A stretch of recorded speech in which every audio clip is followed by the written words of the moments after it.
സത്യത്തിൽ പട്ടികജാതി പട്ടികവർഗ കുട്ടികളെ സഹായിക്കാൻ വേണ്ടിയാണോ? അല്ല. ഈ നശിച്ചു കിടക്കുന്ന ലാപ്ടോപ്പുകൾ KSFEക്ക് ഒരു അധിക ബാധ്യതയായിരുന്ന സമയത്ത് KSFEയെ രക്ഷിക്കാൻ വേണ്ടിയിട്ട് പാവപ്പെട്ട കുട്ടികൾക്ക് നശിച്ച് നാറാണക്കല്ലടിച്ച് കിടക്കുന്ന ഈ ലാപ്ടോപ്പുകൾ കൊടുത്തുകൊണ്ട് ഒരേ സമയം തന്നെ ദുരിതാശ്വാസ നിധിയിലേക്ക് ജനങ്ങൾ അറിഞ്ഞ് കൈയഴിച്ച് സഹായിച്ച തുക ഒരു കാരണവശാലും ഇത്തരം ഒരു കാര്യങ്ങൾക്ക് ഉപയോഗിക്കാൻ പറ്റില്ല എന്നിരിക്കെ കോവിഡിന് ശേഷം, അതായത് സ്കൂളുകൾ തുറന്നതിന് ശേഷമാണ് ഈ പദ്ധതിയുടെ ഗുണഭോക്താക്കളായിട്ട് SC/ST വിഭാഗത്തിലുള്ള കുട്ടികൾക്ക് ഈ ലാപ്ടോപ്പുകൾ വിതരണം ചെയ്യുന്നത്. കുറച്ച് ദിവസമായിട്ട് അഖിൽമാരാരും ദുരിതാശ്വാസ നിധി, മുഖ്യമന്ത്രിയുടെ ദുരിതാശ്വാസ നിധിയൊക്കെയാണല്ലോ ഒരു വിഷയമായിട്ട് വന്നുകൊണ്ടിരിക്കുന്നത്, വിവാദമായിട്ട് വന്നുകൊണ്ടിരിക്കുന്നത്. എന്തൊക്കെയാണെങ്കിലും അഖിൽമാരാര് മുൻകൂർ ജാമ്യം തേടി കോടതിയെ സമീപിച്ചിട്ടുണ്ട്. ധൈര്യത്തെ ചങ്കുവിരിച്ച് നിൽക്കുന്ന അഖിൽമാരാർ, നിങ്ങൾ മുൻകൂർ ജാമ്യം തേടിപ്പോയത് നമ്മൾ അറിഞ്ഞു. മാത്രമല്ല അഖിൽമാരാർ CMDRFിലേക്ക് കാശ് കൊടുക്കത്തില്ലെന്നൊക്കെ വീഡിയോയിൽ വന്ന് പറഞ്ഞിട്ട് 1 ലക്ഷം രൂപ കൊണ്ട് കൊടുത്തിട്ടുണ്ട്. അത് ഇനിയിപ്പം ഇതിൽ ഭയന്നിട്ടാണോ അല്ല നമുക്കറിയാൻ പറ്റത്തില്ല. ഇനിയിപ്പോൾ ആ കേസ് അങ്ങ് തള്ളിപ്പോന്ന് പറഞ്ഞിട്ടാണോ? പക്ഷേ അദ്ദേഹത്തിന് പറയുന്ന കാരണം മുഖ്യമന്ത്രിയുടെ വായിൽ നിന്ന് വീണ കുറച്ച് കാര്യങ്ങളുണ്ട്, അത് പറഞ്ഞതിൻ്റെ പേരിലും കൊടുത്തെന്നൊക്കെയാണ്. എന്തൊക്കെയാണെങ്കിലും അദ്ദേഹം വലിയ രീതിയിൽ തള്ളിയിട്ട് അദ്ദേഹം കൊടുത്തു. ഞാനും പറയുന്നൊരു കാര്യമുണ്ട്, നിങ്ങളെല്ലാവരും കൊടുക്കണം, എനിക്കും കൊടുക്കാൻ താല്പര്യമുണ്ട്, കൊടുക്കും. കൊടുത്ത് കഴിഞ്ഞ് ഇതിനോടകം കൊടുത്തിട്ടും ഉണ്ടാവാം, വിളിച്ച് പറയേണ്ട കാര്യമില്ലല്ലോ, അതുകൊണ്ട് ഞാൻ അത് പറയുന്നില്ല. അപ്പോൾ നിങ്ങളെല്ലാവരും കൊടുക്കുക. ഓക്കെ. അപ്പോൾ ഈ അഖിൽമാരാർ കൊടുക്കത്തില്ലെന്ന് പറഞ്ഞിരുന്നു, പക്ഷേ 1 ലക്ഷം കൊണ്ട് കൊടുത്തിട്ടുണ്ട്. അപ്പോൾ അതിപ്പോൾ അദ്ദേഹത്തിൻ്റെ കാര്യത്തിൽ പല കാര്യങ്ങളും ഇങ്ങനെ ചില സമയത്ത് വെടുവ പോലെ പറയാറുണ്ട്, എന്തെങ്കിലും അങ്ങനെ ആയിക്കോട്ടെ. പക്ഷേ ചില കാര്യങ്ങൾ അദ്ദേഹം ഉന്നയിക്കുന്ന കാര്യങ്ങളാണ് ഈ വീഡിയോയിൽ ഞാൻ വെക്കാൻ പോകുന്നത്.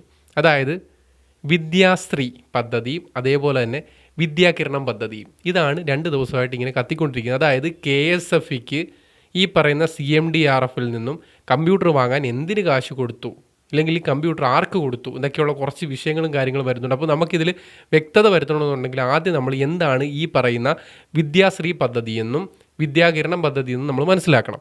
ഈ വിദ്യാശ്രീ എന്ന് പറയുന്ന, അതായത് ഈ കുടുംബശ്രീയിലുള്ള അവിടുത്തെ തൊഴിലാളികളുടെ മക്കൾക്ക് ഈ പറയുന്ന കമ്പ്യൂട്ടർ കൊടുക്കുന്നത് എന്തിനാണ് ഈ പറയുന്ന ദുരിതാശ്വാസ നിധിയിൽ നിന്നും കാശെടുത്ത് കൊടുത്തെന്നൊരു ചോദ്യം വരുന്നുണ്ട്. അതായത് ഇത് എല്ലാം ഇങ്ങനെ ലിങ്കായി കിടക്കുന്നത് ഈ മുഖ്യമന്ത്രിയുടെ വായിൽ നിന്നും കഴിഞ്ഞ ദിവസം വന്ന ഒറ്റ വാക്കാണ് ഈ പറയുന്ന അഖിൽമാരാർക്ക് പിടിക്കാൻ കിട്ടിയത്. അത് പറഞ്ഞില്ലായിരുന്നെങ്കിൽ അഖിൽമാരാർക്ക് ആ ഒരു വിഷയത്തിൽ പിടിക്കാൻ പറ്റത്തില്ലായിരുന്നു. വേറെ കുറേ വിഷയങ്ങൾ ഉന്നയിച്ചിട്ടുണ്ടായിരുന്നു, അതിലേ പിടിക്കാൻ പറ്റത്തുള്ളായിരുന്നു. എന്താണ് മുഖ്യമന്ത്രി അവിടുന്ന് പറഞ്ഞത് തൊട്ട് നമുക്ക് തുടങ്ങാം. അതിനുശേഷം ഒരു പെൺകുട്ടി വന്നിട്ട് അത് വ്യക്തമായിട്ട് നമുക്ക് പറഞ്ഞു തരുന്നുണ്ട്. അതിനുശേഷം അഖിൽമാരാർ അത് മനസ്സിലാക്കിയതിന് ശേഷം അടുത്ത കളത്തിലേക്ക് മാറി ചവിട്ടുന്നുമുണ്ട്. അദ്ദേഹത്തിന് മാറി ചവിട്ടാനും വേണ്ടിയിട്ട് ഈ പറയുന്ന ആളുകളെല്ലാം കുറേ ഇട്ടുകൊടുത്തിട്ടുള്ളത് കൊണ്ട് നല്ല രീതിയിൽ അദ്ദേഹം മാറി ചവിട്ടുന്നുണ്ട്. നമുക്കിപ്പോൾ തുടക്കം തൊട്ട് കേൾക്കാം. മുഖ്യമന്ത്രിയുടെ വായിൽ നിന്ന് വീണണം തൊട്ട് നമുക്ക് കേട്ടു തുടങ്ങാം. ഈ തുക കോവിഡ് കാലത്ത് സാമ്പത്തികമായി പിന്നോക്കം നിൽക്കുന്ന വിദ്യാർത്ഥികൾക്ക് പഠനാവശ്യത്തിനായി ലാപ്ടോപ്പ് വാങ്ങാൻ KSFEക്ക് നൽകിയ തുകയാണ്. KSFEക്ക് നൽകിയ തുകയാണ്. ഓക്കെ, നമുക്കിനി കേൾക്കാം ബാക്കി എന്തൊക്കെയാണ്. കുടുംബശ്രീ പ്രവർത്തകരുടെ വിദ്യാർത്ഥികളായ മക്കൾക്ക് ലാപ്ടോപ്പ് വാങ്ങാനുള്ള വിദ്യാശ്രീ പദ്ധതിയും വിദ്യാകിരണം പദ്ധതിയും സംയോജിപ്പിച്ച് വിദ്യാശ്രീ പദ്ധതിയും വിദ്യാകിരണം പദ്ധതിയും സംയോജിപ്പിച്ച്, കണ്ടോ, ഈ 2 പദ്ധതികളോട് സംയോജിപ്പിക്കുമ്പോൾ ഈ പറയുന്ന CMDRF ഫണ്ട് ഈ 2നും കൂടെ ഒന്നല്ലേ നമുക്ക് തോന്നത്തുള്ളൂ. അത് ഈ മുഖ്യമന്ത്രിയുടെ വായിൽ നിന്ന് സംയോജിപ്പിച്ചെന്നുള്ളൊരു വാക്കാണ് ഇതിനകത്ത് പ്രശ്നമായി അഖിൽമാരാർക്ക് പിടിക്കാൻ കിട്ടിയത്. സത്യത്തിൽ ഇതിനകത്ത് സംയോജനമില്ല, ഒന്നിന് മാത്രമാണ് ഈ പറയുന്ന ഫണ്ട് വിനിയോഗിച്ചിരിക്കുന്നത്. നമുക്ക് ബാക്കി ഇനി കേൾക്കാം. സർക്കാർ 81,43 ലക്ഷം രൂപ KSFEക്ക് നൽകി. ഇതുവഴി ആകെ 47,673 വിദ്യാർത്ഥികൾക്ക് ലാപ്ടോപ്പുകൾ ആ ഘട്ടത്തിൽ നൽകാം. അതൊക്കെ കറക്റ്റാണ്. ഈ പറയുന്നത് പോലെ ലാപ്ടോപ്പും കാര്യങ്ങളും എല്ലാം കിട്ടി, എല്ലാം സെറ്റായി.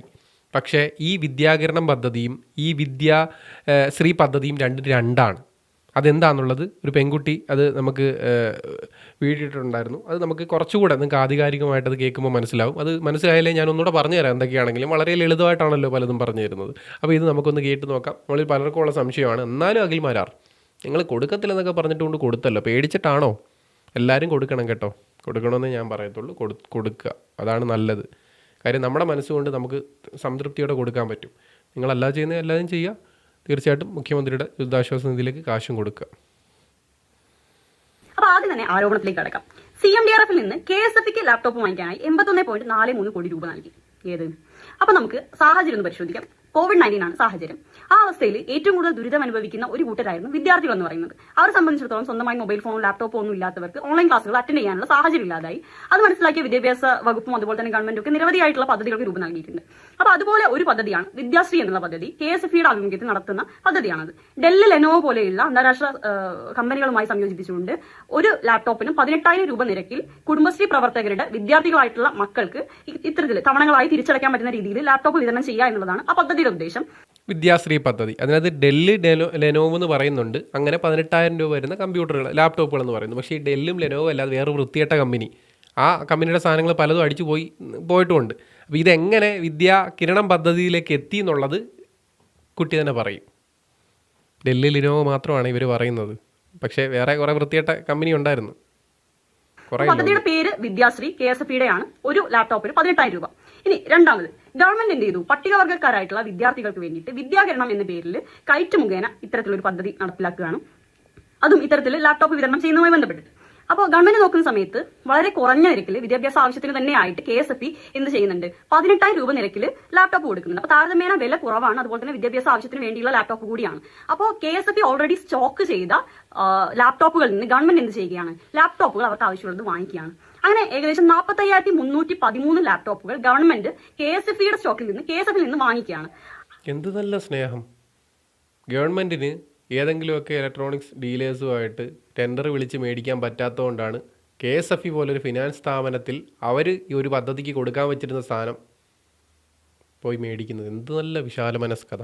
സഹോദര സ്നേഹം പറയുന്നത് പോലെ നമ്മുടെ ഗവൺമെൻറ്റിൻ്റെ തന്നെ കീഴിലിരിക്കുന്നൊരു സാധനം അവിടെ ഇരുന്ന് പൂത്തു പോകണ്ടല്ലോ എന്ന് വിരിച്ചിട്ട് ആ ഫണ്ട് എടുത്തങ്ങ് മേടിക്കാമെന്ന് വിചാരിച്ചായിരിക്കും അല്ലേ? അതെ, അത് നല്ല കാര്യമാണ്. കാരണം ചീത്തയായി പോരുതല്ലോ, നല്ലതാണ്. എന്നാലും ടെൻഡറൊക്കെ വിളിച്ചിട്ട് നല്ല നല്ല കമ്പനികൾ ടെൻഡർ വിളിച്ചിട്ട് 1,000 സാധനമില്ലേ, 10,000-50,000 സാധനങ്ങൾ വേണ്ടേ, ലാപ്പ് വേണ്ടേ? വില കുറച്ചൊക്കെ കിട്ടുമായിരുന്നായിരിക്കും അല്ലേ? 4 GB റാമൊക്കെ ഉള്ള ഒരു സാധനമാണ്, ലാപ്പാണ്. അപ്പോൾ അത് ഈ പറയുന്ന 18,000 രൂപയ്ക്ക് അതും അവർ മേടിച്ച് വെച്ചിരുന്ന പൂത്തതല്ല, അവിടെ മേടിച്ച് വെച്ചിരുന്ന സാധനം പോയി നമ്മുടെ ഗവൺമെൻറ് മേടിക്കുമ്പോൾ അതും കുട്ടികൾക്ക് ഉപയോഗിക്കാൻ കൊടുക്കുമ്പോൾ വേറെ ഏതെങ്കിലുമൊക്കെ കമ്പനിയുടെ ടെൻഡറൊക്കെ വിളിച്ചിട്ടും ഈ പറയുന്നത് പോലെ ദുരിതാശ്വാസ നിധി നമ്മളൊക്കെ കൊടുത്ത കാശിൽ നിന്ന് എടുത്താണ് മേടിക്കാൻ പോകുന്നത്. കമ്പനിയുടെ ടെൻഡറൊക്കെ വിളിച്ചിട്ട് അതിനകത്ത് ഒരു 1,000 രൂപയെങ്കിലും കുറച്ച് കിട്ടുമായിരുന്നെങ്കിൽ, ഒന്നും വേണ്ട 500 രൂപ, 50 രൂപയെങ്കിലും കുറച്ച് കിട്ടുമായിരുന്നെങ്കിൽ, 50,000-ന് 50 വെച്ചൊന്ന് ഗുണിച്ച് നോക്ക്. 50,000 × 50, 50,000 × 5 എത്ര? 5 × 25, 25 ലക്ഷം. 25 ലക്ഷം, 50,000 × 5, 25,000, 25 ലക്ഷം. എന്തെങ്കിലും ആവട്ടെ, കോടിക്കണക്ക് വരും. ഓക്കെ, അത് തന്നെ ലാഭിച്ചു കൂടായിരുന്നോ? അങ്ങനെ ഏകദേശം 18,000 രൂപ നിരക്കിൽ 45,313 ലാപ്ടോപ്പുകളാണ് ഗവൺമെന്റ് വാങ്ങിക്കുന്നത്. അതിന് മൊത്തം ചെലവായ തുക എന്ന് പറയുന്നത് 81.43 കോടി രൂപയാണ്. അതായത് KSFEക്ക് ലാപ്ടോപ്പ് വാങ്ങിക്കാനല്ല ഗവൺമെന്റ് ഉപയോഗിച്ചിരിക്കുന്നത്, പകരം CMDRFൽ നിന്ന്. ഈ CMDRFന്റെ ഉദ്ദേശം എന്ന് പറയുന്നത് ഏതെങ്കിലും ഒരു പർട്ടിക്കുലർ ദുരന്തമായി ബന്ധപ്പെട്ടിട്ടാണ് ഇതിലേക്ക് വലിയ രീതിയിലുള്ള സംഭാവന വരുന്നത്. അപ്പോൾ ആ സമയത്ത് ഏറ്റവും കൂടുതൽ ബുദ്ധിമുട്ടുന്ന ജനങ്ങൾക്ക് വേണ്ടി അത് ഉപയോഗിക്കുക എന്നുള്ളതാണ് CMDRFന്റെ ഉദ്ദേശം. അപ്പോൾ COVID-19 സാഹചര്യത്തിൽ ഏറ്റവും കൂടുതൽ ദുരിതം അനുഭവിക്കുന്ന വിദ്യാർത്ഥികൾക്ക് വേണ്ടിയിട്ട് എന്ത് ചെയ്തു? CMDRFലെ ഫണ്ട് ഉപയോഗിച്ചു. അപ്പോൾ അത് എന്ന് പറയുന്നത് ആ സാഹചര്യത്തിന്റെ ഒരു ആവശ്യം കൂടിയാണ്. അല്ലാതെ ചിലർ പറയുന്ന പോലെ KSFEക്ക് ലാപ്ടോപ്പ് വാങ്ങി നൽകുകയല്ല ചെയ്തത് ഗവൺമെന്റ്. സാഹചര്യത്തിൻ്റെ ആവശ്യമാണ്, സാഹചര്യത്തിന് സമ്മർദ്ദമാണോ എന്ന് നമുക്കറിയത്തില്ല. സാഹചര്യത്തിന് ആവശ്യമാണെന്ന് പെൺകുട്ടി പറയുന്നു. ഇനിയിപ്പോൾ അത് സാഹചര്യത്തിന് സമ്മർദ്ദമാണോ എന്നറിയത്തില്ല. എന്തൊക്കെയാണെങ്കിലും അഖിൽ മാരാർക്ക് ആ ഒരു വിഷയത്തിൽ ക്ലാരിഫിക്കേഷൻ കിട്ടി. അതായത് മുഖ്യമന്ത്രിയുടെ വായിൽ നിന്ന് വീണത്, അതായത് ഈ പറയുന്ന വിദ്യാശ്രീയും വിദ്യാകിരണവും സംയോജിപ്പിച്ചെന്നുള്ളത്, അത് ആ സമയത്ത് വീണ് പോയതുകൊണ്ട് അഖിൽമാരാർ അതിൽ കയറി പിടിച്ചതാണെങ്കിൽ ഇനി അത് അഖിൽമാരാർക്ക് അതുകൊണ്ട് മുന്നോട്ട് പോകാൻ പറ്റത്തില്ല. അഖിൽമാരാർ കളമാറ്റി ചവിട്ടും നമുക്ക് കാണണ്ടേ? ഈ അഖിൽമാരാരുടെ കളമാറ്റി ചവിട്ടലിൻ്റെ തുടക്കം കേൾക്കാം. വിദ്യാശ്രീ എന്നത് മറ്റൊരു പദ്ധതിയാണെന്നും വിദ്യാശ്രീ പദ്ധതി വഴി കൊടുത്തേക്കുന്ന ലാപ്ടോപ്പുകൾക്ക് മാത്രമേ തിരിച്ചടവുള്ളൂ എന്നും വിദ്യാകിരണം പദ്ധതി വഴി സർക്കാർ സൗജന്യമായിട്ടാണ് ലാപ്ടോപ്പ് കൊടുത്തത് എന്നുള്ള സഖാക്കന്മാരുടെ ന്യായീകരണ വീഡിയോയിൽ പറഞ്ഞിരിക്കുന്നത് പോലെയാണോ മുഖ്യമന്ത്രി പത്രസമ്മേളനത്തിൽ നമ്മളോട് പറഞ്ഞത്? മുഖ്യമന്ത്രി പറഞ്ഞത് ഒരിക്കൽ കൂടി നിങ്ങൾ കേട്ടു നോക്കുക. വിദ്യാശ്രീ പദ്ധതിയും വിദ്യാകിരണം പദ്ധതിയും കൂടെ സംയോജിപ്പിച്ചുകൊണ്ട് 47,693 ലാപ്ടോപ്പ് കൊടുത്തു എന്ന് പറഞ്ഞാൽ ഒരു സാധാരണക്കാരനെന്ന നിലയിൽ ഒരു കോമൺ സെൻസ് ഉള്ള ഏതൊരാളും എങ്ങനെ വിചാരിക്കണം? വിദ്യാകിരണം പദ്ധതി വഴിയും ചിലപ്പോൾ ഒരു 10,000-20,000 ലാപ്ടോപ്പ് കൊടുത്തിട്ടുണ്ടായിരിക്കും, വിദ്യാശ്രീ പദ്ധതി വഴിയും ലാപ്ടോപ്പ് കൊടുത്തിട്ടുണ്ടായിരിക്കും. ഇതിന്റെ രണ്ടിന്റെയും തുക ഗവൺമെന്റ് തന്നെ KSFEക്ക് കൊടുത്തതാണെന്നല്ലേ വിചാരിക്കത്തുള്ളൂ. അതുകൊണ്ടാണ് ഞാൻ KSFEയുടെ മാനേജിംഗ് ഡയറക്ടറെ ഇന്നലെ വിളിച്ച് സംസാരിച്ചതും മാനേജിംഗ് ഡയറക്ടർ PA എന്നോട് വിദ്യാശ്രീ പദ്ധതിക്ക് ഗവൺമെന്റ് പണമൊന്നും നൽകിയിരുന്നില്ല എന്ന് പറഞ്ഞത്. എന്തുകൊണ്ടാണ് വിദ്യാശ്രീ പദ്ധതി തുടങ്ങിയത് എന്നുള്ളതിനെ കുറിച്ച് നമുക്കൊന്ന് ചിന്തിച്ചാൽ KSFEയുടെ ഒരു വലിയ കച്ചവട ബുദ്ധിയാണ് ഈ വിദ്യാശ്രീ പദ്ധതിക്ക് പിന്നിൽ. അഖിൽമാരാർ കളം മാറ്റി ചവിട്ടാൻ തുടങ്ങി. എന്തായാലും അവിടെ നീട്ട് പിടിക്കാൻ പറ്റത്തില്ല. അതായത് അതിൽ ഉറപ്പായി അവിടെ ഓക്കെ വിദ്യാശ്രീ പദ്ധതി എന്ന് പറയുന്നതല്ല വിദ്യാകരണം പദ്ധതി. വിദ്യാകരണം പദ്ധതിക്ക് വേണ്ടിയിട്ടാണ് CMDRF നിന്ന് കാശ് വന്നത് അഖിൽമാരാർക്ക് മനസ്സിലായി. ഇനി എന്താ പറ്റുന്നത്? ഇനിയാണ് അഖിൽമാരാരെ പോലെ നമ്മൾ ഈ പറയുന്ന CMDRFിലേക്ക് അന്ന് നമ്മൾ കാശിട്ടതാണ്, ഞാനും എല്ലാം കാശിട്ടതാണ്. അപ്പോൾ അതിലേക്ക് കാശിട്ട ആളുകളുടെ ചിന്ത പോകുന്നത് ഇതിപ്പം മേടിച്ചത് ഇതിനിപ്പം അഖിൽമാരാർക്ക് ഇനി പിടിക്കണമെന്നുണ്ടെങ്കിൽ അടുത്തത് നമ്മളെല്ലാവരും ഈ പറയുന്ന പോലെ നമുക്കൊരു വിഷയത്തിൽ സംശയം തോന്നിക്കഴിഞ്ഞാൽ ഇവിടെ കിട്ടിയില്ലെങ്കിലൊക്കെ അവിടെ ഇട്ട് എങ്ങനെയും പിടിക്കുക എന്നുള്ളതാണ്. അപ്പോൾ അഖിൽമാരാർ വേറെടുത്ത് കൊളുത്തിട്ടിട്ടുണ്ട്. ആ കൊളുത്ത് തൊട്ട് നമുക്കോട്ട് കേട്ട് തുടങ്ങാം. ഇതൊക്കെ നമ്മൾ ഏതൊരു മനുഷ്യനും ചോദ്യം ചോദിക്കേണ്ടതാണ്. ഞാൻ അഖിൽമാരാരെ കഴിഞ്ഞ ദിവസം സപ്പോർട്ട് ചെയ്തു, പരസ്യമായി പോസ്റ്റ് ഇട്ടു. അഖിൽമാരാരെ വിളിച്ച് ഒരു സപ്പോർട്ട് പറഞ്ഞത് അത് അഖിൽമാരാർ ഈ പറയുന്ന CMDRFിലേക്ക് കാശ് കൊടുക്കാത്തതിനല്ല അഖിൽമാരാരെ സപ്പോർട്ട് ചെയ്തത്. അഖിൽമാരാർ പറഞ്ഞു അയാൾ കൊടുക്കത്തില്ല, പക്ഷെ മറ്റുള്ളവർക്കെല്ലാം കൊടുക്കാം എന്ന് പറഞ്ഞിട്ട് അഖിൽമാരാർ ഇതിനെതിരെ പ്രവർത്തിച്ചു എന്നുള്ള രീതിയിലൊക്കെ അദ്ദേഹത്തിന് കേസ് എടുത്തത് കൊണ്ടാണ് അദ്ദേഹത്തിന് ഐക്യദാർഢ്യം പ്രഖ്യാപിച്ചത്. കാരണം ഞാൻ ഇതിനു മുമ്പ് ഒരു സമൂഹ നന്മയ്ക്ക് വേണ്ടി ഒരു കാര്യം ചെയ്തിട്ട് ഒരു നെഗറ്റീവ് വന്നതിനെ ഇത് നെഗറ്റീവ് ആണോ എന്ന് പരിശോധിക്കണമെന്ന് ചോദിച്ചൊരു വീഡിയോ ചെയ്തപ്പോൾ എന്നെ അറസ്റ്റ് ചെയ്തു. നിങ്ങൾ ആരെങ്കിലും അറിഞ്ഞോ എന്ന് എനിക്കറിയത്തില്ല. കുറച്ച് നാൾ മുമ്പാണ് അങ്ങനെ അറസ്റ്റ് ചെയ്തതുകൊണ്ട് ചെയ്യാതെ തെറ്റിൻ്റെ വില കേസ് ക്വാഷായി പോവുകയും ചെയ്തു, ഞാൻ തെറ്റുകാരനല്ലാത്തതുകൊണ്ട്. അപ്പോൾ അതുകൊണ്ടും കൂടെ കൊണ്ട് ഈ അഖിൽമാരാർക്കെതിരെ അങ്ങനെ ഒരു ആരോപണം ഇല്ലാത്ത കഥയിൽ കേസെടുക്കേണ്ടി വന്ന് കേസെടുത്തു എന്ന് പറഞ്ഞത് കൊണ്ടാണ് അഖിൽമാരാരെ ഐക്യദാർഢ്യം പ്രഖ്യാപിച്ചത്. അല്ലാതെ അഖിൽമാരാർ CMDRFിലേക്ക് കാശ് ഇടാത്തതുകൊണ്ടല്ല അഖിൽമാരാരോട് സ്നേഹം. അയാൾ ആ കാശ് ഇടാതിരിക്കുന്ന അയാളുടെ മാത്രം സ്വാതന്ത്ര്യമാണ് എന്ന് നമ്മൾ അംഗീകരിച്ച് കൊടുക്കുന്നിടത്താണ് കേസെടുത്തതെന്നുള്ളത് പറഞ്ഞുകൊണ്ടാണ് ഞാൻ അദ്ദേഹത്തിനെ സപ്പോർട്ട് ചെയ്തത്. പക്ഷേ ഞാൻ കാശിടും, നിങ്ങളും കാശിടണം. മനസ്സിലായോ? അഖിൽമാരാർ ഇടത്തില്ല എന്ന് പറഞ്ഞാൽ അതും അദ്ദേഹത്തിന് ഈ രാജ്യത്ത് പറയാനുള്ള അവകാശമുണ്ട്. അതിനെ പക്ഷേ ക്രൂശിക്കാനോ അദ്ദേഹത്തിന് കേസെടുക്കാനോ പാടില്ല എന്ന് പറഞ്ഞുകൊണ്ടാണ് ഞാൻ ഐക്യദാർഢ്യം പ്രഖ്യാപിച്ചത്. ഇനിയെങ്കിലും മനസ്സിലായോ? എല്ലാവർക്കും മനസ്സിലായി കാണുമെങ്കിലും ഞാൻ പറഞ്ഞതേ ഉള്ളൂ. ഇനി അഖിൽമാരാരുടെ അടുത്ത ചൂണ്ട് എങ്ങോട്ട് ചൂണ്ടുന്നത് നോക്കാം. അതായത് കോവിഡ് സമയത്ത് കുട്ടികൾക്ക് പഠന ഉപകരണങ്ങൾ ലഭ്യമാകണം, ഡിജിറ്റൽ പഠന ഉപകരണങ്ങൾ ലഭ്യമാകണം. ഞാനും ഒക്കെ അക്കാലത്ത് മൊബൈൽ ഫോണുകൾ വാങ്ങി നൽകിയിട്ടുള്ള ഒരാൾ കൂടിയാണ്. നിരവധി ആൾക്കാർ വാങ്ങി നൽകിയിട്ടുമുണ്ട്. ഈ സമയത്താണ് KSFയുടെ കച്ചവട ബുദ്ധി ഉദിക്കുന്നത്. വളരെ ബുദ്ധിപരമായി സാധാരണക്കാർക്കിടയിലേക്ക് ലാപ്ടോപ്പുകൾ കൊടുത്തുകൊണ്ട് പണം പിന്നീട് നൽകാമെന്ന് പറഞ്ഞാൽ ഈ സ്കീമിലേക്ക് സാധാരണക്കാരായ ജനങ്ങളെ വളരെ എളുപ്പത്തിൽ എത്തിക്കാൻ കഴിയുമെന്ന് മനസ്സിലാക്കിയ KSF അധികൃതർ കുടുംബശ്രീയുമായി ചേർന്നുകൊണ്ട് ഈ കുടുംബശ്രീയിലും ഈ തൊഴിലുറപ്പിലും ഒക്കെ ഏറ്റവും കൂടുതലുള്ളത് ഇടതുപക്ഷത്തിന്റെ അനുഭാവികളും ഇടതുപക്ഷത്തിന്റെ പ്രവർത്തകരുമാണ് ഏറ്റവും കൂടുതലുള്ളത്. അതുകൊണ്ട് തന്നെ അങ്ങനെ പറയാൻ പറ്റത്തില്ല, എല്ലാവരും ഉണ്ട് ഇല്ലേ? നിങ്ങളുടെ വീട്ടിലുള്ളവർ ഈ പറയുന്ന കുടുംബശ്രീ പോകുന്നവരെല്ലാം ഇടതുപക്ഷക്കാരാണോ? അപ്പോൾ അതൊന്നും അഖിൽമാരാരെ യോജിക്കാൻ പറ്റത്തില്ല. ഏറ്റവും കൂടുതലൊന്നും ആയിരിക്കത്തില്ല, എല്ലാവരും ഉണ്ട്. ഏറ്റവും കൂടുതലാണെന്നുണ്ട്. അങ്ങനെ ഉണ്ടെങ്കിൽ നിങ്ങൾ കമൻറ്റ് ചെയ്യും, നിങ്ങളുടെ അഭിപ്രായം പറ. ഈ പറയുന്ന ഇടതുപക്ഷത്തിലുള്ള കമ്മ്യൂണിസ്റ്റ് പ്രസ്ഥാനത്തോട് ചായ്വുള്ളവർ മാത്രമാണോ ഈ പറയുന്ന തൊഴിലുറപ്പിന് പോകുന്ന കൂടുതൽ ആളുകളും? കോൺഗ്രസും BJPക്കാരും അവരൊന്നും പോത്തില്ലേ? അതെന്തായാലും എനിക്ക് ഒരു പുതിയ അറിവാണ്. തന്നെ ഈ പാവങ്ങളെ എന്തെങ്കിലുമൊക്കെ ഗിമ്മിക്ക് പറഞ്ഞ് പറ്റിക്കുക എന്നത് തന്നെയായിരുന്നു ഇവരുടെ ആദ്യത്തെ നയം. അതായത് 5,18,498 അപേക്ഷകളാണ് വിദ്യാശ്രീ എന്ന് പറയുന്ന പദ്ധതി KSF കുടുംബശ്രീയുമായി ചേർന്ന് പ്രഖ്യാപിച്ചപ്പോൾ ഇവർക്ക് ലഭിച്ചത് എന്നാലോചിക്കണം. 5,18,498 ലാപ്ടോപ്പുകൾ ഒരുമിച്ച് പർച്ചേസ് ചെയ്യാൻ കഴിഞ്ഞാൽ, അതായത് നിങ്ങൾ ഏതൊരു ഇലക്ട്രോണിക്സ് ഡിസ്ട്രിബ്യൂട്ടറോടും പോയി നിങ്ങൾ ചോദിച്ചു നോക്കൂ, കുറഞ്ഞത് 100 പർച്ചേസിന് 100 പ്രോഡക്റ്റുകൾ ഒരുമിച്ച് പർച്ചേസ് ചെയ്യുകയും ലിക്വിഡായിട്ട് പൈസ കൊടുക്കുകയും ചെയ്താൽ ഒരു 50% താഴെ ഇത് ലഭിക്കുകയും, ഇപ്പൊ ആലിബാബ എന്ന് പറയുന്ന സൈറ്റിൽ നിന്ന് നിങ്ങൾ ഓർഡർ ചെയ്താൽ ഇപ്പൊ 100 ഫോൺ ഓർഡർ ചെയ്ത് കഴിഞ്ഞാൽ അതിന്റെ ഒരു 60% റിഡക്ഷൻ നിങ്ങൾക്ക് ഫോണുകൾ ലഭിക്കും. ചുരുക്കത്തിൽ 5 ലക്ഷം × 10,000 എന്ന് പറഞ്ഞാൽ ഏതിക്കാനുള്ള ഒരു തന്ത്രമായിരുന്നു. പക്ഷെ ഇത് പാളിപ്പോയി. കാരണം ഇത്രയും ലാപ്ടോപ്പുകൾ കൊടുക്കത്തക്ക രീതിയിൽ ഒരു കമ്പനികളും അന്ന് അത്രയും മാനുഫാക്ചേഴ്സ് ഇല്ലായിരുന്നു. അഖിൽമാരാർ ചോദിക്കുന്ന ചോദ്യം വളരെ വളരെ ശക്തമാണ്. അപ്പോൾ അതായത് ഞാൻ കുറച്ചുകൂടെ നിങ്ങൾ വളരെ സുതാര്യമായിട്ട് വളരെ സിമ്പിളായിട്ട് പറഞ്ഞുതരാം. അതായത് ഈ പറയുന്ന കുടുംബശ്രീയിലുള്ള അതിൽ തൊഴിലാളികളുടെ മക്കൾക്ക് വേണ്ടിയിട്ട് ഈ പറയുന്നൊരു തവണ വ്യവസ്ഥയിൽ നിങ്ങൾക്ക് ലാപ്പ് എടുക്കാം. ഈ കോവിഡ് സമയത്ത് ലാപ്പ് എടുക്കാം. അതാണ് ആ ഒരു പദ്ധതിയുടെ പ്രത്യേകത. അത് കാശ് ഇല്ല എന്നുള്ളതല്ല, ഫ്രീ അല്ല. അതായത് തവണ വ്യവസ്ഥയിൽ നമുക്ക് കൊടുക്കാമെന്നുള്ള രീതിയിലേക്ക് ആ കുട്ടികൾക്ക് വേണ്ടിയിട്ട് 18,000 രൂപയുടെ ലാപ്ടോപ്പ് അവർക്ക് വിതരണം ചെയ്യുന്നു. അവർ തവണ വ്യവസ്ഥയിൽ 500 രൂപ എത്രയൊക്കെ വെച്ച് കൊടുത്തുകൊണ്ടിരുന്നത് അത് മൊത്തം അടച്ച് തീർക്കണം. രണ്ടാമത് എന്ത് പറയുക, അടുത്ത കിരണം, ഈ പറയുന്ന പോലെ വിദ്യാകിരണം പദ്ധതി, അതെന്ന് പറഞ്ഞാൽ ഈ പട്ടികജാതി പട്ടികവർഗത്തിലുള്ള കുട്ടികൾക്ക് ഫ്രീ ആയിട്ട് കൊടുക്കുക ചെയ്യുന്നത്. ആ കൊടുക്കാൻ വേണ്ടിയിട്ട് അവർക്ക് ലാപ്പ് വേണമല്ലോ. ആ ലാപ്പ് ഇവരെന്തായാലും പർച്ചേസ് ചെയ്ത് എവിടുന്നാണെന്നറിയാവോ? മറ്റേ വിദ്യാശ്രീ പദ്ധതിയിൽ ഒരുപാട് ലാപ്പ് വന്നിരിക്കുന്നതിനകത്ത് അതിങ്ങ് ഗവൺമെൻറ് മേടിച്ച് ആ CMDRF ഫണ്ട് എടുത്ത്, ആ ഒരു ദുരിതാശ്വാസ ഫണ്ട് എടുത്ത് KSFക്ക് കൊടുത്ത്, അതായത് മറ്റേ പദ്ധതിക്ക് വേണ്ടിയിട്ട് അവർ ഓർഡർ ചെയ്ത് വെച്ചിരുന്ന പക്ഷേ അതിന് എടുക്കാൻ പറ്റാതെ കുറച്ച് മാറ്റി വെച്ചിരുന്ന സാധനം എല്ലാം കൂടി ഈ പറയുന്ന പദ്ധതിക്ക് ഇങ്ങോട്ട് കൊടുത്ത്. അതാണ് ഈ പറയുന്ന ഫണ്ട് കമ്പ്യൂട്ടർ ആവശ്യത്തിന് വേണ്ടി, ലാപ്ടോപ്പ് ആവശ്യത്തിന് വേണ്ടിയിട്ട് CMDRF ഫണ്ട് എങ്ങനെ വന്നു എന്നുള്ളതിൻ്റെ ഉത്തരവാദമാണ്. ഇത് സംയോജിപ്പിച്ചെന്ന് പറഞ്ഞാണ് മുഖ്യമന്ത്രിയുടെ വായിന്ന് വന്നൊരു പെശക്. അത് എഴുതി വെച്ച് വായിക്കുന്നൊരു പ്രശ്നമാണ്. യുക്തിപരമായിട്ട് പറഞ്ഞാലോ വേറെ ആരെങ്കിലും അറിയാവുന്നവരെന്ന് പറഞ്ഞാലോ പ്രശ്നമൊന്നുമില്ലായിരുന്നു.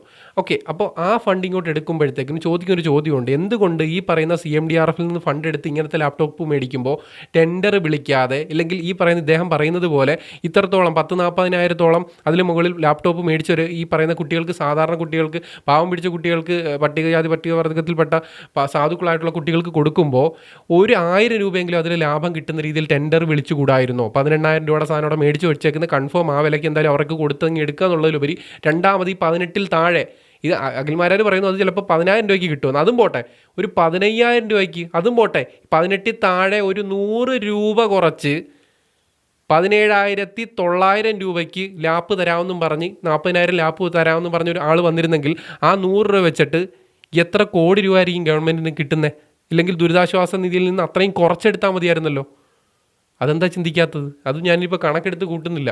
അപ്പോൾ 17,000 40,000-ൽ നിന്നും ഈ 100 രൂപ വെച്ചാകുമ്പോൾ 40,000 40 ലക്ഷം 40 ലക്ഷം 4 കോടി രൂപ. അതായത് 100 രൂപ എങ്കിലും ലാഭം കിട്ടുന്ന രീതിയിലേക്ക് ടെൻഡർ വന്നിരുന്നെങ്കിൽ, അതായത് 18,000 രൂപയുടെ സാധനം ആരെങ്കിലും 17,900 രൂപയ്ക്ക് ഞാൻ ലാപ്പ് തരാം, ഇതേ ലാപ്പ് തരാമെന്ന് പറഞ്ഞു വന്നാൽ അവരിൽ നിന്ന് ടെൻഡർ സ്വീകരിച്ചു കഴിഞ്ഞാൽ മാത്രം 4 കോടി രൂപയുടെ ലാഭം നമുക്ക് കിട്ടിപ്പോയേനെ. അതായത് 81 കോടി രൂപയുടെ മുടക്കിയെടുത്ത് 77 കോടി രൂപ മാത്രമേ മുടക്കേണ്ടി വരത്തുള്ളായിരുന്നു. ആ ടെൻഡർ എന്തുകൊണ്ട് വിളിച്ചില്ല? ഈ പറയുന്ന ഇദ്ദേഹം പറയുന്നത് അദ്ദേഹം ആ കളം മാറ്റി ഇപ്പുറത്ത് ചവിട്ടിയെങ്കിലും അതിലും കാര്യമുള്ള കാര്യമാണല്ലേ. അങ്ങനെ ഈ പദ്ധതി പതിയെ നീണ്ടുപോയി. കാര്യം സമയത്ത് ലാപ്ടോപ്പുകൾ കൊടുക്കാൻ കഴിയാതെ പദ്ധതി നീണ്ടുപോയി. അവസാനം സ്കൂൾ തുറന്ന സമയത്തോടു കൂടി പലർക്കും ലാപ്ടോപ്പുകൾ കൊടുക്കുക. അതിൽ കൊക്കോണിക്സ് എന്ന് പറയുന്ന കമ്പനിയുടെ തട്ടിക്കൂട്ട് ലാപ്ടോപ്പുകളൊക്കെ തന്നെ എടുത്ത് ഒരാഴ്ച കഴിഞ്ഞപ്പോൾ തന്നെ നശിച്ചപ്പോഴത്തേക്കും കൊടുത്ത ലാപ്ടോപ്പുകൾ കംപ്ലൈന്റ് ആയി എന്ന് പറഞ്ഞുകൊണ്ട് നിരവധി കുട്ടികൾ രംഗത്തെത്തിയതോടുകൂടി ഇതിന്റെ ആവശ്യക്കാർ കുറഞ്ഞു. 5 ലക്ഷം പേർ അപേക്ഷിച്ചതിൽ വെറും 10,000-ൽ താഴെ ആൾക്കാർ മാത്രമേ ഈ ലാപ്ടോപ്പ് വാങ്ങിയിട്ടുണ്ടായിരുന്നുള്ളൂ. കാശ് കൊടുത്ത് പിന്നീട് കാശ് തിരിച്ചടവിലേക്ക് വെറും 10,000 പേർ മാത്രമേ വാങ്ങിയിരുന്നുള്ളൂ എന്ന ഒരു യാഥാർത്ഥ്യം ആദ്യമേ പറയുന്നു. അങ്ങനെ ഗവൺമെന്റിന്റെ പരാജയപ്പെട്ട ഒരു പദ്ധതിയായിട്ട് വിദ്യാശ്രീ പദ്ധതി മാറി. പക്ഷേ ഇവിടെ സംഭവിച്ചൊരു പ്രശ്നം, ഓർഡർ ചെയ്ത 55,000-ലധികം ലാപ്ടോപ്പുകൾ KSFEയുടെ ഹെഡ് ഓഫീസിൽ വന്ന് ഡംപായി. ഇത് പലതും നശിച്ചു. 4,078-ഓളം ലാപ്ടോപ്പുകൾ പൂർണ്ണമായും നശിച്ചു എന്ന് KSFEയുടെ MD തന്നെ റിപ്പോർട്ട് കൊടുത്തു. അപ്പോൾ ഇത് ഗവൺമെന്റിന്റെ ഇതര സ്ഥാപനങ്ങളിലേക്ക് ഈ ലാപ്ടോപ്പുകൾ കൊടുക്കത്തക്ക രീതിയിൽ ഇവർ പല രീതിയിൽ പ്ലാൻ ചെയ്തിരിക്കുന്ന സമയത്താണ് അടുത്ത പദ്ധതിയും കൊണ്ട് ഇവർ വരുന്നത്. പട്ടികജാതി പട്ടികവർഗ കുട്ടികൾക്ക് സൗജന്യമായി ലാപ്ടോപ്പ് കൊടുക്കാൻ വേണ്ടി ഗവൺമെന്റ് ഒരു പദ്ധതി കൊണ്ടുവരുന്നു. സത്യത്തിൽ പട്ടികജാതി പട്ടികവർഗ കുട്ടികളെ സഹായിക്കാൻ വേണ്ടിയാണോ? അല്ല. ഈ നശിച്ചു കിടക്കുന്ന ലാപ്ടോപ്പുകൾ KSFEക്ക് ഒരു അധിക ബാധ്യതയായിരുന്ന സമയത്ത് KSFEയെ രക്ഷിക്കാൻ വേണ്ടിയിട്ട് പാവപ്പെട്ട കുട്ടികൾക്ക് നശിച്ച് നാറാണക്കല്ലടിച്ച് കിടക്കുന്ന ഈ ലാപ്ടോപ്പുകൾ കൊടുത്തുകൊണ്ട് ഒരേ സമയം തന്നെ ദുരിതാശ്വാസ നിധിയിലേക്ക് ജനങ്ങൾ അറിഞ്ഞ് കൈയഴിച്ച് സഹായിച്ച തുക ഒരു കാരണവശാലും ഇത്തരം ഒരു കാര്യങ്ങൾക്ക് ഉപയോഗിക്കാൻ പറ്റില്ല എന്നിരിക്കെ കോവിഡിന് ശേഷം, അതായത് സ്കൂളുകൾ തുറന്നതിന് ശേഷമാണ് ഈ പദ്ധതിയുടെ ഗുണഭോക്താക്കളായിട്ട് SC/ST വിഭാഗത്തിലുള്ള കുട്ടികൾക്ക് ഈ ലാപ്ടോപ്പുകൾ വിതരണം ചെയ്യുന്നത്. അഖിൽമാരാർ ഉന്നയിച്ച കാര്യങ്ങൾ ഇത്രയാണ്. ഇതിൽ നമുക്കും സംശയമുള്ള കാര്യമുണ്ട്. ഈ പറയുന്നത് പോലെ അങ്ങനെ ഈ പറയുന്ന കുട്ടികൾക്ക്, SC/ST കുട്ടികൾക്ക് ലാപ്പ് കൊടുക്കണമെന്നുണ്ടായിരുന്നെങ്കിൽ, കമ്പ്യൂട്ടർ കൊടുക്കണമെന്നുണ്ടായിരുന്നെങ്കിൽ അത് CMDRFിൽ നിന്ന്, ദുരിതാശ്വാസ നിധി ഫണ്ടിൽ നിന്ന് എടുത്ത് കൊടുക്കണമെന്നുണ്ടായിരുന്നെങ്കിൽ എന്തിന് അത് ഈ പറയുന്ന KSFEയിൽ നേരത്തെ വാങ്ങിച്ചു വെച്ചിരുന്ന സാധനം മേടിച്ചു? അത് ഈ പറയുന്ന പോലെ ടെൻഡർ വിളിച്ച് ഇതിനേക്കാൾ 1 രൂപയെങ്കിലും കുറച്ച്, ഞാൻ അതാ പറയുന്നത്, വേറെ ഒന്നും പോകണ്ട, 1 രൂപയെങ്കിലും കുറച്ചായിരുന്നെങ്കിൽ പോലും 50,000 ലാഭം വന്നേനെ. വേറെ 1 രൂപയെങ്കിലും കുറച്ചാരെങ്കിലും ടെൻഡർ വന്നാൽ പോരും. അത് നമ്മളെല്ലാം കൊടുത്ത കാശല്ലേ. അപ്പോൾ അതിലാണ് ഇദ്ദേഹം ചോദ്യം ഉന്നയിച്ചിരിക്കുന്നത്. അത് കൃത്യമായിട്ട് ഉത്തരം നമുക്ക് ലഭിക്കുമെന്ന് തന്നെ കരുതുന്നു. ഇത് എൻ്റെ ചോദ്യമല്ല, അദ്ദേഹത്തിൻ്റെ ചോദ്യമാണ്. പക്ഷേ ആ ചോദ്യം എടുത്തിട്ടപ്പോൾ അതിൽ ചെറിയ കാര്യങ്ങളുണ്ടെന്ന് നമുക്കും തോന്നുന്നുണ്ട്. നിങ്ങൾക്ക് തോന്നുന്നില്ലേ? തോന്നുന്നുണ്ട്. തീർച്ചയായിട്ടും അങ്ങനെ ഒരു ചോദ്യം വരാം. കാര്യം ഇത് കൊടുക്കുന്നതെന്ന് പറഞ്ഞ്, സാധുക്കളായിട്ടുള്ള കുട്ടികൾക്ക് കൊടുക്കുന്നതെന്ന് പറഞ്ഞു കഴിഞ്ഞാൽ ദുരിതാശ്വാസ നിധി എടുത്ത് കൊടുക്കുമ്പോൾ എന്തില്ല അവിടെ മേടിച്ച് വെച്ചേക്കുന്നത് ഇങ്ങോട്ട് കൊടുക്കുന്നു? അതൊരു ചോദ്യം വരുന്നത്. വേണമെങ്കിൽ പറയാം അവിടെ കാശ് കുറച്ച് മേടിച്ച് വെച്ചിരുന്നുകൊണ്ട് ഇങ്ങോട്ട് കൊടുത്തത്. എന്താ ഗവൺമെൻറ്റിനെ സംബന്ധിച്ചിടത്തോളം വേറെ ടെൻഡർ സ്വീകരിക്കാനും ഇതേപോലെ വലിയ വൻകിട കമ്പനികൾക്കൊന്നും കൊണ്ട് ടെൻഡർ തരാനുള്ള ഇതില്ലേ, ഫ്രീഡം ഇല്ലേ? അതെല്ലാം അതിനുള്ള ഓപ്പർച്യൂണിറ്റി ഇല്ലാത്തതുകൊണ്ടാണോ അവർ മേടിച്ച് വെച്ചിരുന്ന സാധനങ്ങൾ ഇപ്പുറത്തെടുക്കുക? അതും കൊക്രോണിക്സ് എന്ന് പറയുന്ന കമ്പനിയൊക്കെ ഉണ്ട്. നേരത്തെ ലെനോവോയും മറ്റേതൊക്കെ ആണെന്ന് പറഞ്ഞിട്ട് ഈ കൊക്രോണിക്സ് എന്ന് പറയുന്ന കമ്പനിയുടെ സാധനമൊക്കെ എടുത്ത് ഇങ്ങോട്ട് കൊണ്ടുവച്ചിട്ട് അതും പല പിള്ളേർക്കും അടിച്ചു പോയി, ചീത്തയായി പോയി എന്ന് പറയുമ്പോൾ ഇതിനൊണ്ടൊരു ഉപയോഗവും ഇല്ലാതിരിക്കുമ്പോൾ ഓക്കെ, ഇത്രത്തോളം കാശെല്ലാം അവരുടെ കയ്യിൽ നിന്ന് മേടിച്ച് കൊണ്ടുവന്ന് പിള്ളേർക്ക് കൊടുത്തു. പക്ഷേ ആ പിള്ളേർക്ക് പലർക്കും ഇത് ഉപയോഗം ഇല്ലാത്ത രീതിയിൽ ചീത്തയായി പോയി എന്ന് പറയുമ്പോൾ അത് എന്താ ഗുണം ഉണ്ടാവുന്നത്? ഈ കൊടുത്ത കാശിന് എന്ത് വാല്യൂ ഉണ്ടാവുന്നത്? അതായത് നമ്മുടെ ഇന്ന് ദുരിതാശ്വാസ നിധിയിലേക്ക് കാശ് സ്വീകരിക്കാൻ നേരം നമ്മുടെ അടുത്ത് ചോദിക്കുന്നുണ്ട് കാശ് തരണമെന്നൊക്കെ. പക്ഷേ ഇത് എവിടെ എങ്ങനെ വിനിയോഗിക്കുന്നു എന്നുള്ളത് ആരെങ്കിലും അവരോട് ചോദിക്കാറുണ്ടോ? ആരെങ്കിലും ചോദിക്കാറുണ്ടോ ഞങ്ങൾ ഇന്ന കാര്യത്തിന് വിനിയോഗിക്കുകയാണേ? അങ്ങനെ ഒരു പത്രസമ്മേളനം നടത്തിയ ഒരു മുഖ്യമന്ത്രി ഇല്ലെങ്കിൽ ഒരു പോസ്റ്റ് ഇല്ലെങ്കിൽ ഒരു ട്വീറ്റ് എങ്കിലും ചെയ്യാറുണ്ടോ? ഞാൻ ഇത്ര ഫണ്ട് ഞങ്ങൾ ഇതിനു വേണ്ടി കൊടുക്കുകയാണേ? അങ്ങനെ പറയേണ്ട കാര്യമില്ലായിരിക്കും അല്ലേ? അവർ നമ്മൾ കൊടുക്കാൻ വേണ്ടി ചെയ്തതല്ലേ? അറിയത്തില്ല പൊതുജന എന്നും.